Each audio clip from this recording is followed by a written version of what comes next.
Kasih karunia dan damai sejahtera dari Allah Bapa kita dan dari Tuhan Yesus Kristus menyertai kamu.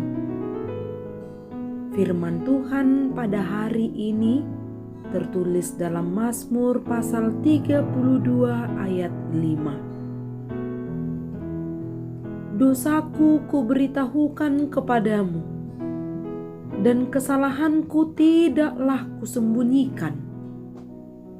Aku berkata, aku akan mengaku kepada Tuhan pelanggaran-pelanggaranku, dan Engkau mengampuni kesalahan karena dosaku. Demikian firman Tuhan. Bersedia mengaku dosa.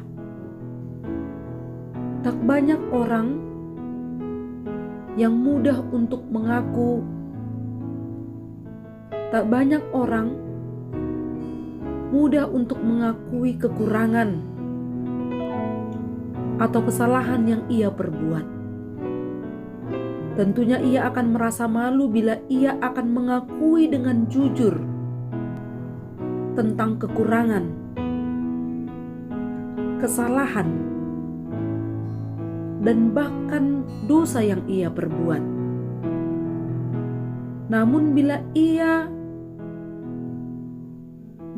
seseorang berusaha untuk menutupi kekurangan, kesalahan, atau dosa yang ia perbuat, terkadang seseorang itu akan dipenuhi dengan rasa bersalah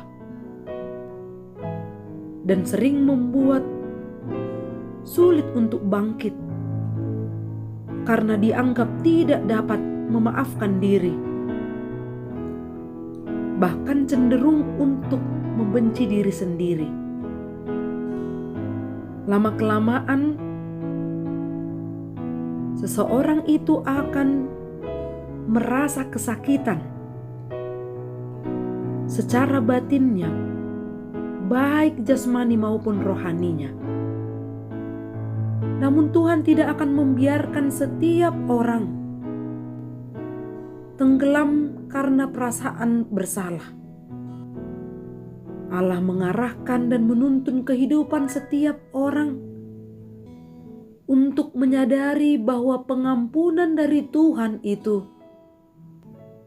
selalu ada untuk orang-orang yang mau mengakui kesalahannya, mau mengakui pelanggaran-pelanggarannya, mau mengakui dosanya kepada Tuhan. Seperti itulah yang terjadi pada Daud.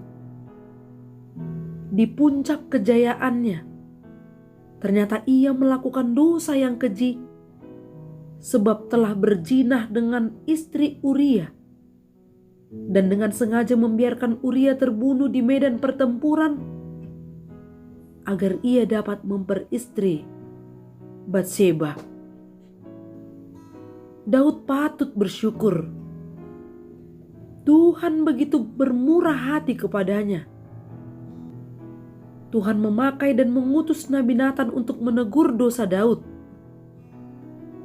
dengan tujuan agar Daud menyadari kesalahan dan kekejian yang ia lakukan.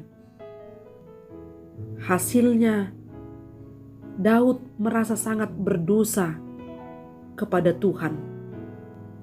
Kita harus ketahui sebagaimana yang dikatakan dalam Amsal pasal 28 ayat 13. Siapa menyembunyikan pelanggarannya tidak akan beruntung. Tetapi siapa mengakuinya dan meninggalkannya akan disayangi. Adalah menjadi hal yang berbahagia. Seseorang mau mengakui kesalahannya, kemudian Allah mengampuni pelanggarannya. Allah menutupi dosanya. Menutupi di sini bukanlah peluang untuk kita dapat melakukan dosa untuk selanjutnya. Namun Allah memberikan kasih sayangnya seperti Bapa kepada anak-anaknya. Tentang hal mengakui dosa, pada umumnya beberapa gereja memuatnya di dalam liturgi gereja. Misalnya kebaktian minggu. Dan sebagai contoh, gereja HKBP memuat mengakui dosa dan kemudian Allah memberikan janjinya tentang pengampunan dosa. Pengakuan timbul dari kemurahan Allah yang menyelamatkan, yang menyegarkan jiwa kita, rohani kita. Berani mengakui dosa di hadapan Tuhan membuat kita kembali pulih menjadi orang benar dan dibenarkan. Hanya orang yang mau mengakui dosalah yang akan mendapatkan kehidupan yang kekal. Tetapi orang yang merasa diri benar akan memperoleh kematian yang kekal pula. Amin. Salam sehat. Semoga hidup kita diberkati melalui firman yang kita dengar. Horas.